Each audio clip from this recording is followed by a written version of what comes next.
আসসালামু আলাইকুম, কেমন আছেন সবাই? আজকে আলু, পেঁয়াজ, আদা, রসুন কিনবো। বাচ্চাকে আবার স্কুল থেকে আনবো। তো আজকে একটু আগেই বের হয়েছি যে এগুলো কেনাকাটা করে বাচ্চাকে নিয়ে একবারে বাসায় চলে যাব। কারণ স্কুল ছুটি শেষে বাচ্চাকে নিয়ে বাজার করলে বাচ্চারা খুব একটু টায়ার্ড হয়ে যায়। আর যেহেতু বাসাও ৬ তলা, ওদের কষ্ট হয়ে যায়। সব কিছু মিলে এইজন্য করতেছি। আর ২ টা বাচ্চাকে নিয়ে এগুলো কেনাকাটা কিন্তু অনেক কষ্টকর। আমার হচ্ছে আদা রসুনটা তেমন একটা বেশি লাগে না। আমি হাফ কেজি করে আদা আর রসুন মিলিয়ে নিলে মানে ২ টা ১ কেজি ব্লেন্ডার করলে অনেক দিন চলে যায়, মানে ২-৩ মাস চলে যায় আর কি।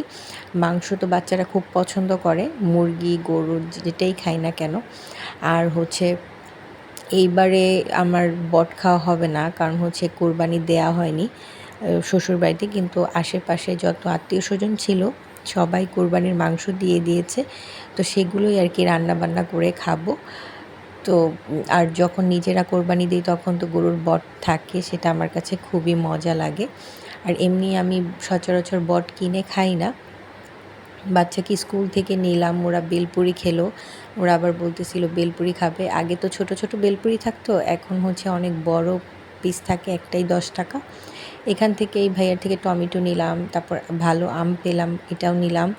তারপর হচ্ছে সব কিছু এখন গুছিয়ে ফেলবো। আজকে বেশি কিছু রান্নাবান্না করব না। আজকে করলা ভাজি রান্না করব। কালকের গরুর মাংসর তরকারি আছে, ডাল আছে।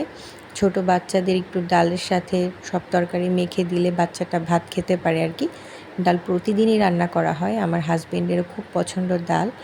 তো যেগুলো আছে সেগুলোই আজকে সব শেষ করে ফেলবো। আর করলা ভাজি তো তেতা, সবাই খেতেও চায় না। আর আজকে হচ্ছে করলা ভাজিতে লবণের পরিমাণটা একটু বেশি হয়েছিল, যার কারণে খেতে পারিনি কেউই ভালোভাবে। তবে করলা ভাজি আমার কাছে খুবই মজা লাগে, তাই আমি আবার অনেকখানি খেয়ে ফেলেছি, অল্প একটু বেঁচে ছিল। তো যাই হোক, বাচ্চাদেরকে যতই আমি পুষ্টিকর খাবার খাওয়াই না কেন, তারা তো হাবিজাবি খাবেই, কিনবেই। বাচ্চাদের নজর থাকেই হচ্ছে বাহিরের খাবারের প্রতি। বাসায় আপনি যত ভালো কিছুই রান্না করেন কেন, সেটা তারা কোনোভাবেই খেতে চায় না। তাদেরকে মোবাইল দিয়ে ভুলিয়ে ভালিয়ে গল্প অনেক কিছু করে ঘোরাঘুরি করে খাওয়াতে হয়। আজকে হচ্ছে আবার বিকালবেলা আকাশটা এত মেঘে আচ্ছন্ন হয়ে গিয়েছিল, হঠাৎ করে বৃষ্টিও চলে আসছিল। আমি বারান্দার কাপড়গুলো নিচ্ছিলাম আর একটু ভিডিও করতেছিলাম। তারপর হচ্ছে বাচ্চাদেরকে নিয়ে একটু বারান্দায় ছিলাম অনেকক্ষণ। তারপর ওদেরকে বাসার ছাদে, ওরা আবার চলে গেছিলো স্কুল থেকে ছুটির পরে। তো এটা হচ্ছে বাসার ছাদের গাছের পেয়ারা, বাড়িওয়ালারা আবার একটা পেয়ারা দিল। পেয়ারাটা ভিতরে একটু পোকা ছিল, তাই দুইজনকে ভাগ করে দিয়ে দিলাম। আর ওরা আবার একটা চিপস নিছিল। আবিজাবি তো ওদের স্কুল ছুটি শেষে চিপস, চকলেট, এটা সেটা, জুস চলতেই থাকে। যতই ভালো খাবার দিই না কেন সেটা মানবে না তারা।